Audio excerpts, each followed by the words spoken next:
Welcome back to my channel. If you guys are new here, my name is Antoinette. We are going to do a little grocery haul. So it is time to go grocery shopping. I'm going to take you guys to the grocery store with me so you guys can see exactly what I get to keep my physique nice and fit, and overall just help you guys understand what kind of foods you need to put into your body in order to lose fat and build muscle. Note that if you're trying to lose body fat, a calorie deficit is needed, okay? There's no way around it. You can do this by finding out what your maintenance calories are and then slowly decreasing, I would say, about 300 calories from your maintenance, so that way you're in a deficit. So it is important to eat an appropriate amount of calories so that way we're fueling our muscles and we're keeping as much muscle mass as possible on our body while decreasing our body fat percentage. Now, I go to two different grocery stores. I usually go to Costco.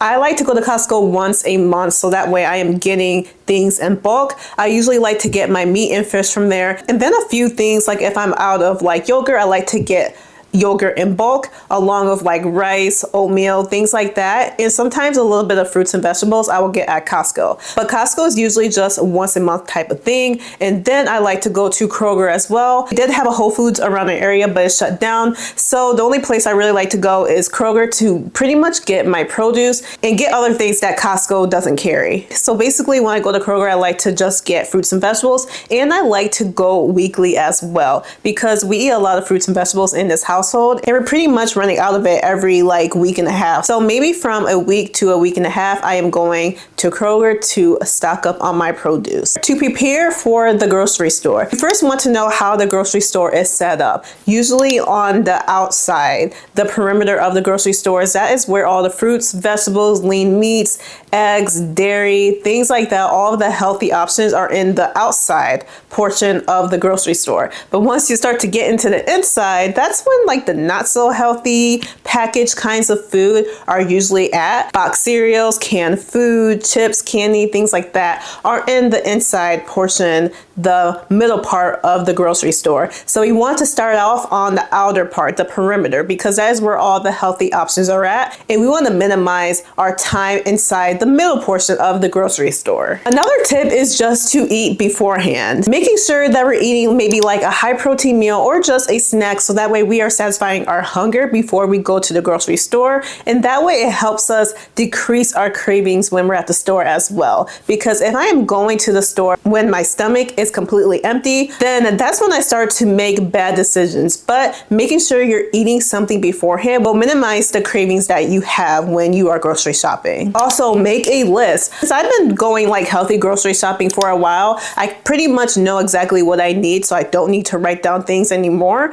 But when I first started, it was so important for me to actually write down exactly what I need for the house, so that way, one, I'm not overspending and I'm not buying things that are unnecessary that I really don't need in my house. So that's why I like to organize my fridge. It's just so much easier to actually visualize what is in my fridge and what is not, because when your fridge is super messy, you have things everywhere, it's pretty much hard to actually see what kind of foods that you have left in the fridge. So another tip on top of this one is to organize your fridge, so that way you know exactly what you need to get at the grocery store, and writing down the things that you need, taking it with you to the grocery store, and it makes shopping so much easier. And last but not least, my last tip is to aim for one snack, only one snack in your household. There's some weeks where I don't even get not one snack for the house, but there's times when, you know, we might have a little bit of craving, so we allow ourselves just one snack in our household, one bad snack. So that could be whatever you want, chips, cookies, whatever it is, but making sure it's a small package, not anything huge, and only allowing yourself one snack. Because if you are minimizing the amount of snacks that you have in your fridge or in your pantry, you can't eat it. So when you have those cravings, it's not like you can just get up to the pantry and pick out a snack. It's not there, so how are you going to eat it? So to minimize those cravings and minimize you snacking too much in the house, just don't have it in the house. It makes life so much easier, and it helps minimize your cravings.